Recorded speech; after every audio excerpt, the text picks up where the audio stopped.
SpaceX Starship is a big mistake, scientists revealed.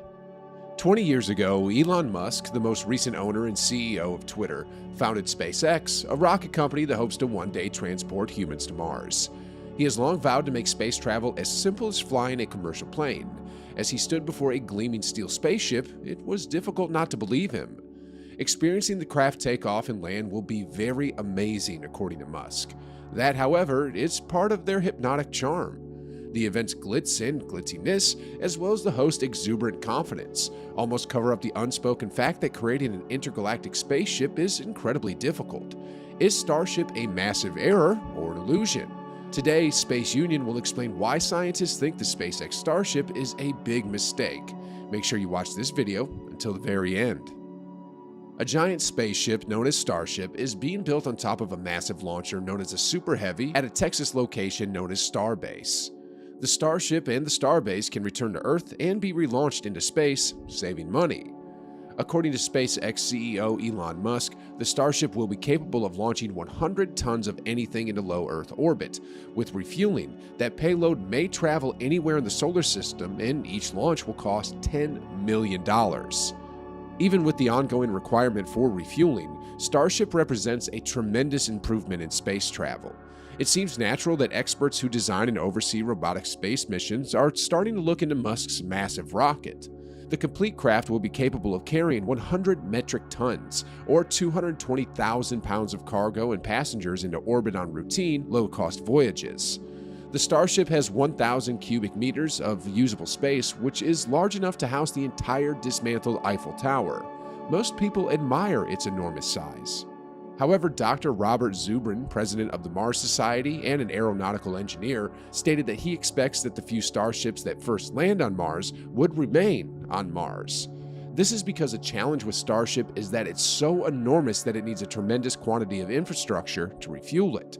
The rocket company's mission will be to deliver a large volume of cargo to Mars, likely containing vital supplies and robots that can build infrastructure before the first human settlers arrive. Power generators, large batteries, and solar panels are the necessary initial supplies transported to Mars. These supplies will help construct and operate a propellant plant to refuel the Starship and eventually return to Earth. Zubrin estimated that 6 to 10 football fields worth of solar panels would be needed to refuel Starship during a 500-day stay on Mars. The 100-passenger spacecraft is also capable of transporting 100 tons of cargo. The initial voyages, according to Zubrin, will not carry 100 passengers since it is safer to prepare for future arrivals of more than 50 people with a crew of 20 astronauts. Making a tiny spaceship to send to Mars provides more advantages than sending it there and returning it. It wouldn't be necessary to set up a massive base to refuel and return, which would be a tremendous advantage for exploratory architecture. Musk was against this because he believes it is easier to focus on one spacecraft than on two. However, considering how quickly SpaceX develops things, Zubrin believes the company is capable of producing both full-scale and small-sized versions of the spacecraft. Furthermore, he highlighted that spacecraft landing on Mars will be challenging. This is because both the Moon and Mars require the construction of landing pads ahead of time to land a massive spacecraft, like the SpaceX Starship, so that it may capture the plume of the Starship on Mars. He believes that landing a Starship on the Moon will fail because it will create a massive plume and a blow crater. It will dig a hole and fall over instead of landing. If that is not possible, SpaceX may have to employ a tiny spaceship. Zubrin added that to land a Starship on the Moon, someone must first travel there and build a landing pad so the debris does not blow around and instead creates a crater. Zubrin believes that the Starship's architecture has more flaws. For example, because the Starship has a stainless steel hull and a low ballistic coefficient, which reduces heat load, he can arrive from Earth orbit with that hull. He doesn't need heat-resistant tiles or anything like that. He can do it with a steel ship. However, returning from Mars involves a significantly higher heat load than going from Earth. Thus, he requested the development of specialized starships with enhanced thermal shielding. It would be amazing to have surface-to-surface starships capable of traveling between planets. Before we proceed, if you enjoy content like this, please like this video and subscribe to the channel to receive more in-depth updates.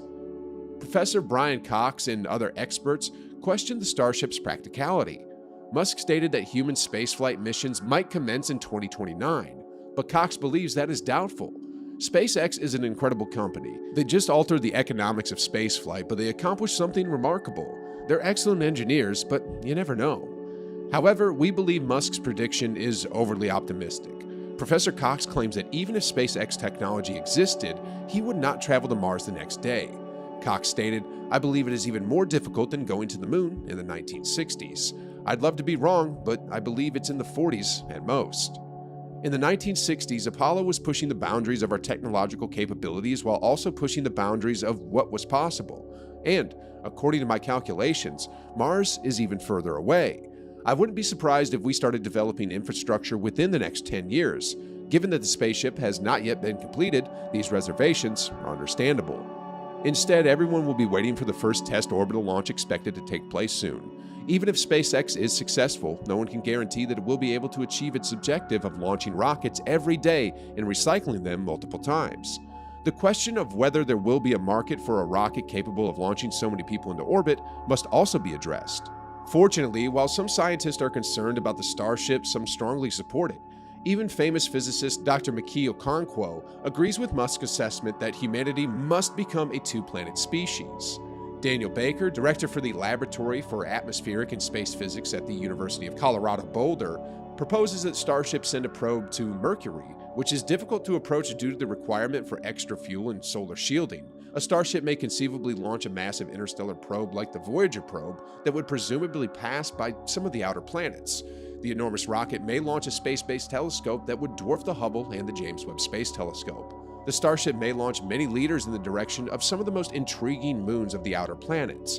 NASA, for example, has been working on a Europa Lander as a follow-up to the Europa Clipper. Jupiter's moon, Europa, is thought to have an ocean behind a layer of ice that could host extraterrestrial life. Titan and Enceladus, two of Saturn's moons, are also possible landing sites. Enceladus, like Europa, is an ice-covered planet. Titan, with its methane seas, is an unusual planet. NASA's Kraken Mare mission would send a submarine into one of those seas. Interestingly, Elon Musk has recently revived this topic by contemplating a multi-planet species. Even Neil deGrasse Tyson, one of SpaceX's fiercest critics, agrees that Musk's SpaceX Starship orbit project has more potential and a higher chance of continuing beyond orbital flight. SpaceX's goal is to push the boundaries of space research by deploying starships that can transport larger and heavier payloads more frequently and for much less money. Astronomy, planetary science, and Earth observation can progress faster than ever before. If SpaceX's projected cargo launch costs of $10 per kilogram are correct, rovers on Mars might be deployed in herds rather than as solitary units. Then, space telescopes can increase, fleets of satellites can be launched, and low Earth orbit may become the norm. And that brings us to the end of this video. At this rate, do you think Elon Musk's confidence will eventually pay off, or the SpaceX mission is just a hypnotic charm? Let us know in the comments section. Don't forget to like, subscribe, and click on that notification bell to get notified when we post a new video.